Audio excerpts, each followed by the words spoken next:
কোন বলে সংবিধান সরকার করলেন, কোন বলে অন্তর্বর্তীকালীন সরকারকে সাংবিধানিক সরকার বললেন? এটা গ্যারান্টি হলো না। আমি সংবিধানকে কোট করেই বলছি। না, সংবিধান কোট করে বলতে পারেন না। আমি ওই রেসপেক্টটা রেখে আপনাকে সম্মান দিয়েই বলছি। যে লোকটা বলবে আমি আপনাকে রেসপেক্ট করে বলছি, তার মানে এই লোকটার মাথার মধ্যে কিছু সমস্যা আছে। যে শপথ অনুষ্ঠানটা যেটা হইলো, এটার প্রত্যেকটা ওয়ার্ড, এটা কি চিফ ইলেকশন কমিশনার কি নিজে নিজে আবিষ্কার করেছে? উত্তর হলো না। সংবিধানের তফসিলের ভেতরে যান, প্রত্যেকটা ওয়ার্ড অ্যাজ ইট ইজ লেখা আছে যে এমপির শপথটা কিভাবে হবে, এবং এই প্রত্যেকটা ওয়ার্ড ধরে ধরেই পড়তে হয়। এটা আকাশ বাতাস থেকে নিয়ে আসা হয় না। সো এই ধরনের শপথও কি করতে হবে, যদি সংসদে আলাপ আলোচনা হওয়ার পরে যদি তারা অ্যাডপ্ট করে নেন, তাহলে কিন্তু ওই শপথগুলা কিভাবে আসবে সেটাও কিন্তু আসতে পারে। এবং আমি ব্যক্তিগতভাবে মনে করি সংস্কারটা জরুরি।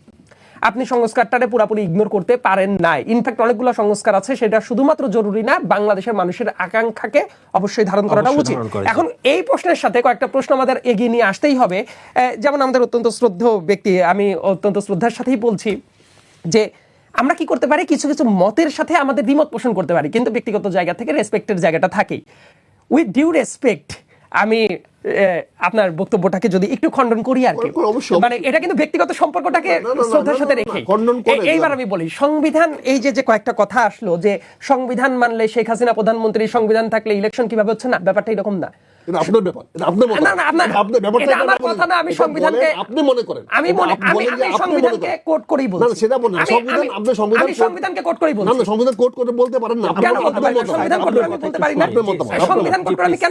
আইনের ছাত্র ছিলাম, সংবিধান নিয়ে আমার কেন জানাশোনা থাকা উচিত না, এবং আমি ওইখান থেকে সংবিধানকে ধরেই আমি বলছি সংবিধানে আচ্ছা আমি বলি অবশ্যই সম্পর্ক আছে।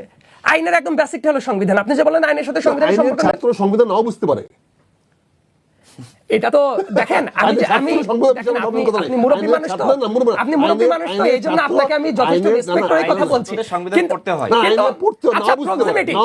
আচ্ছা আমি একবার বলি প্লিজ, আচ্ছা আমি একবার বলি যে কেউ বুঝে কি বুঝে না, এইটা টেস্ট নিশ্চয়ই আপনি করতে পারেন না, রাইট? আমি ওই রেসপেক্টটা রেখে আপনাকে সম্মান দিয়েই বলছি যে আমি সংবিধানের কথাটা বলি। আমি বলার আগেই যদি আপনি আমাকে বলেন যে আমরা কোনো কিছু বুঝি না, তার মানে আপনি তো আমাকে দেখেন, আমি সিনিয়র হিসেবে আপনাকে যে রেসপেক্টটা করছি, আমি তো এটাও এক্সপেক্ট করতে পারি যে একজন সিনিয়রের জায়গা থেকে আপনি, আমি আপনার সন্তানের বয়সী, আমাকেও তো অনুরূপ একটা আদর স্নেহ রেসপেক্টের জায়গায় রাখতেই পারেন, রাইট? ওই জায়গা থেকে আমি কথাটা বলছি। এবার আমি সংবিধানের ব্যাখ্যার দিকে যাই, কারণ প্রক্সিমিটির যে কথাটা, প্রক্সিমিটির ব্যাপারটা হলো আইনের একজনের সংবিধান বোঝা প্রক্সিমিটিটা অন্যদের চেয়ে একটু বেশি থাকতেও পারে। আমি এই কথাটা বলছি। সংবিধানে কোথাও কি লেখা আছে ইলেকশন অ্যাজ ইট ইজ একটাই উপায় আছে যে 5 বছর পর পর ইলেকশন হইতে পারে? Answer is no. নর্মাল নিয়মটা হলো 5 বছর পর পর সাধারণ ইলেকশন হইতে হয়, কিন্তু যদি কোনো সংসদ ভেঙে যায়, যদি পদগুলো শূন্য হয়ে যায়, তারপর কি 5 বছর পর্যন্ত ওয়েট করতে হয়?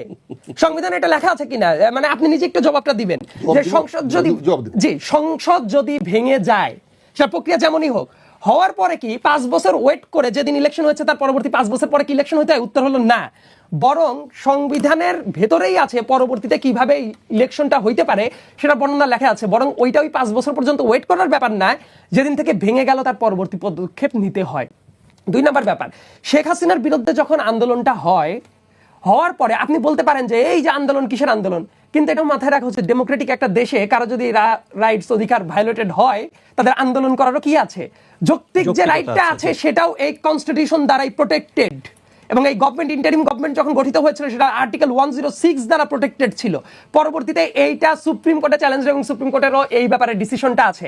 এখন আপনি যদি গায়ের জোরে বলেন সুপ্রিম কোর্টের ডিসিশন মানি না, সংবিধান মানি না, কোনো কিছু বুঝি না, একমাত্র যেটা বলছেন সেটাই কথা, তাহলে আমি মনে করবো ওই যে আপনি বললেন না আমার ব্যক্তিগত মতামত, আমার ব্যক্তিগত মতামত আমি এখন পর্যন্ত দেই নাই, আমি সংবিধান থেকেই কথা বলছি। বরং আপনার ব্যক্তিগত মতামত দিয়ে আপনি বলতেই পারেন, আই ফুলি রেসপেক্ট আপনার ব্যক্তিগত মতামতের প্রতি, কিন্তু আমার যে মতামত সেটা আমি জানানোর প্রয়োজন অনুভব করলাম সংবিধান থেকে। ধন্যবাদ। সংবিধান পরিবর্তনশীল, এটা সংবিধানের মধ্যে আছে, কিন্তু সংবিধানের প্রয়োগগুলো একটা নিয়ম নীতি আছে, সংবিধান ভাঙার একটা নিয়ম নীতি আছে, এটা সংবিধানের মধ্যে দেওয়া আছে।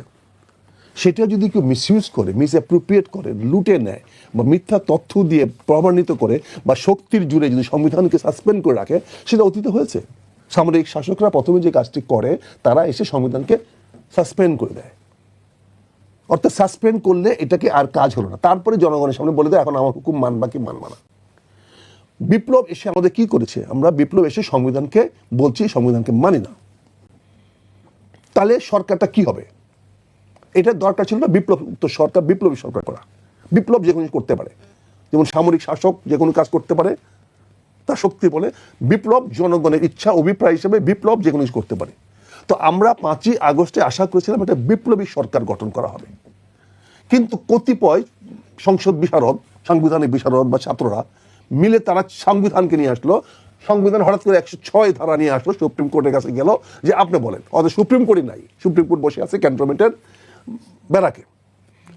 সেখানে একটা অসত্য তথ্য দিয়ে, মিথ্যা দিয়ে, সংবিধানে পরিষ্কার লেখা আছে প্রধানমন্ত্রীর লিখিত অনুরোধে রাষ্ট্রপতি সংসদ ভাঙতে পারবে। এখন একজন বলে ফেললেন যে সংসদ ভেঙে দিয়েছি, এটা তো গায়ের জোরে করলেন। আমি গায়ের জোরে কথাটা কেন বলছি, আমি সরি ফর গায়ের জোরে, কি আসলে গায়ের জোরে না আমি এই জন্য বলছি, আপনি আপত্তি করে বলছি গায়ের জোরে কেন বলছি, যে আপনি বিপ্লবোত্তর সরকার বিপ্লবী সরকার করতে পারেন, এটাই বৈধ হবে। কিন্তু আপনি কোন বলে সংবিধান সরকার করলেন, কোন বলে অন্তর্বর্তীকালীন সরকারকে সাংবিধানিক সরকার বললেন? এটা গায়ের জোরে হলো না? কারণ তখন তো আমার কিছু করার নাই। আচ্ছা, আপনি বলার পরে ওই সংবিধান থেকে আমি এই জায়গায় একটু অ্যাড করব। এখন কি হয়েছে, তো সংবিধানটি তো সংসদ তো ভেঙে যায় নাই, কাজে এই সংসদ চলমান। এখন আমরা আবারও বলছি যে এই সংসদকে আমরা একটা নিয়ে গেছি বিপ্লবোত্তর সরকার গঠন প্রক্রিয়ায়, এবং সেখানে আমরা সংস্কার বলেছি যে আমরা কিন্তু সংস্কার করতে চাই। আমি সরকারের পক্ষে কখনো ছিলাম না, এখনো নাই, এবং সরকার সংস্কার যেদিন করা হয়েছে সেদিন তার বিরোধিতা করেছি। বিকজ আমি বলেছি কোনো সাংবিধানিক কেউ দাবি করে কোনো সংবিধান করতে পারে না, এটা একমাত্র জনগণের অধিকার। আমি যদি বিপ্লবী সরকার করতে পারতাম তাহলে আমি যে কোনো সংস্কার করতে পারতাম, কিন্তু যেহেতু অন্তর্বর্তী সরকার বিপ্লবী সরকার নয়, অতএব এই বিপ্লবী সরকারের কোনো সংস্কার করার অধিকার নাই। এই বক্তব্য আমাদের আজকের না, এই বক্তব্য আমাদের আরো 1-1.5 বছর আগের বক্তব্য। এখন প্রশ্ন হয়েছে এই সরকার কি করেছে, বৈধ দেওয়ার জন্য একটা কমিশন করেছে, সেখানে সকল রাজনৈতিক দলগুলোকে সন্নিবেশিত করেছে। এটা সরকারের সফলতা ছিল যে 35টি রাজনৈতিক দলকে, না 54টি, কথা আছে 54টি দল মনে হয়, 54টি রাজনৈতিক দলকে এক জায়গায় সে নিয়ে আসতে পেরেছে। এটা বলবো ডক্টর ইউনূসের একটি সফলতা ছিল। সেখানে এসে তারা তার দেওয়া এজেন্ডা মোতাবেক প্রতিদিন সে নাকে রশি দিয়ে টেনে এনে ওই পররাষ্ট্র মন্ত্রণালয়ের ওই রেস্ট হাউসে বসে আছে বিস্কুট খাওয়ায়া ঘন্টার পর ঘন্টা সময় নষ্ট করে কতগুলো কাজ করানো হয়েছে। আমরা আলী রিয়াজকে এই জন্য সমালোচনা করেছি, আমরা এটাকে বলেছি একটা প্রহসন হচ্ছে, কিন্তু রাজনীতিবিদরা সেখানে দস্তখত করেছে। তার মধ্যে 35টা রাজনৈতিক দল সংস্কার দস্তখত করেছে, এবং সংসদের দক্ষিণ প্লাজায় গিয়ে 20টির মধ্যে ছাপা পাতায় দিয়ে সেখানে জনগণের সঙ্গে নাটক করে দস্তখত করেছে। আমার মনে আসে সেটাকে দস্তখত করেছেন। তার মানে কি আপনি এগুলো মানবেন?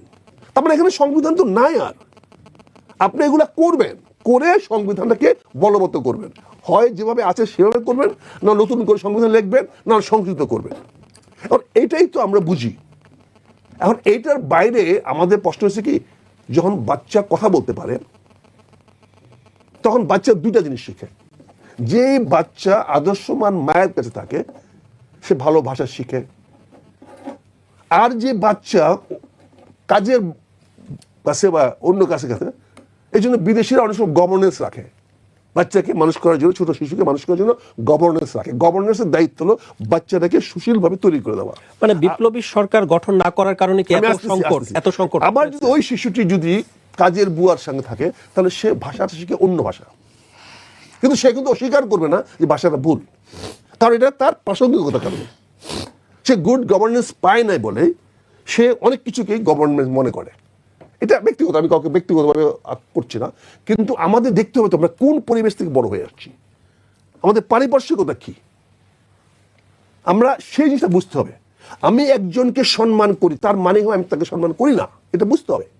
কারণ কোনো ভদ্রলোক কাউকে বলে না যে আমি আপনাকে রেসপেক্ট করে কথা বলছি, তার কথাটা রেসপেক্টেবল হবে, তার কথাটা রেসপেক্টেবল হবে। যে লোকটা বলবে আমি আপনাকে রেসপেক্ট করে বলছি, তার মানে এই লোকটার মাথার মধ্যে কিছু সমস্যা আছে।